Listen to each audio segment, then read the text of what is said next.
Welcome back. Well, aside from their songwriting prowess, one of the secrets to Finger Eleven's success is their very respectable live show. In fact, the group's live prowess can be seen on their new DVD, Us Versus Then Versus Now, with performances from the Warehouse Studio in Vancouver and from the Berkeley Church here in Toronto.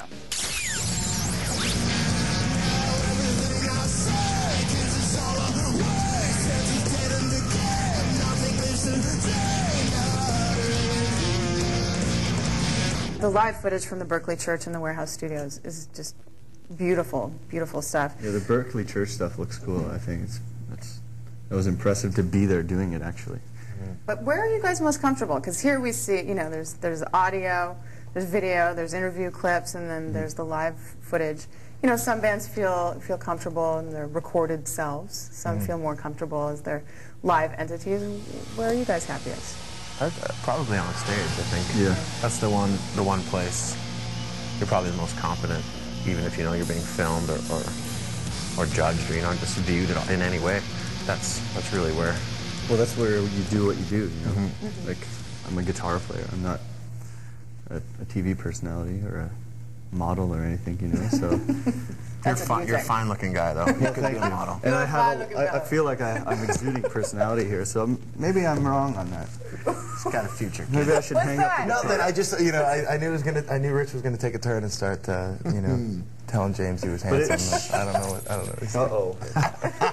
If you watch the DVD and you connect the dots, well... Well, we'll get to the dynamics inside the band. I was asking you guys if you remember your first paying show. I guess maybe before Rich joined, or maybe not. Yeah, exactly. Well, we were lucky that... We haven't told him that yet. When we... Yeah, he's the new guy. They feed me cookies. Just go on, this is what you get. I think it was the Kirk House in Watertown, the first paying gig. And that was maybe what? It could have been... $200 maybe. Was it 200? That was like the grand prize. We were lucky that when we started our band, there was this guy had decided to do Battle of the Bands. And there happened to be, you know, like 5 or 6 bands in Burlington that were cool, and it started the scene, so there was somewhere to play every weekend. And at the end of that whole thing, there was like the grand prize finale.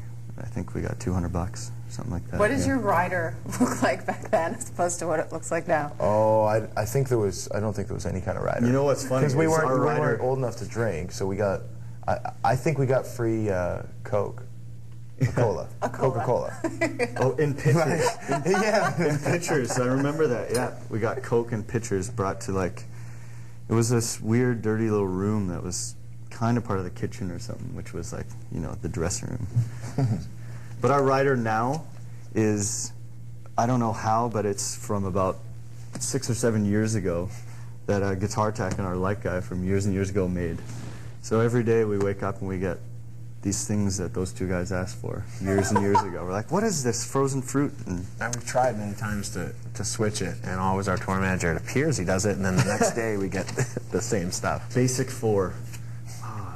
Sick of Basic 4. James is haunted by Basic 4 Yeah, cereal. I mean, so we went from getting absolutely nothing to complaining about all the stuff that we get. You know, what are you going to do? It's the way it goes. It is the way it goes. It's the trajectory. When you're on the road, you can find whatever you know. You just complain about because there's I don't know.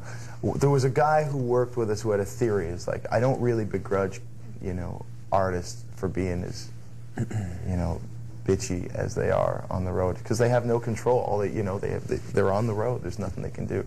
So, you know, if their coffee's too hot or too cold, you know, he's like, I don't take it personally anymore. And I thought, that's why we bitch when we get like 36 beers instead of 48 and we get crazy. Now I understand. Well, before we go, Tara, there's a theory in Canadian showbiz that if you want to be popular here, first you have to be popular in the States. Yeah, unfortunately, when entertainers do get famous south of the border, they rarely come back. Well, for now, Finger Eleven still calls Southern Ontario home, but for how much longer? Where do you see things going? And can you stay in Canada with having this kind of success? I think. Are there any plans to follow the brain drain and move to LA and live that lifestyle? I could see what the appeal is as far as just the entertainment biz, but it's just too cool up here in Canada. You know, it's where we're from. It doesn't matter what coast, what side of the country you're on. As soon as you cross that imaginary line, you just feel like you're home. Well, wait a sec. I mean, nowadays the coolest bands are coming from Canada anyhow. You know, But do you? I mean, do you have to live in LA to play the game to? I don't know. Capitalize on the money. Maybe now more than ever, it doesn't. It's completely irrelevant. You know, do your stuff, write your stuff in your bedroom, and chuck it online, and somebody from LA will see it. You know. So Canada. That's what's best about being really away for so long, is to come home and you get to appreciate where you're from a little more, because we're not here very often. So, I mean, when we're touring, we're in those places enough that when we're done, we don't want to be there. We want to be back here with friends and family. So, I think if we were solo artists looking to form bands and all of that stuff, we'd be better served to be down there. But we're a group, so it's not like we're going to go to LA and capitalize on anything that it has to offer, really. It's a great place, though. It's fun as hell to go there. Don't hold it against me if I go to London, though. I was kind of hoping. Yeah, if we moved to England or something, that'd be cool. I'd be into that. If I get enough money one of these days.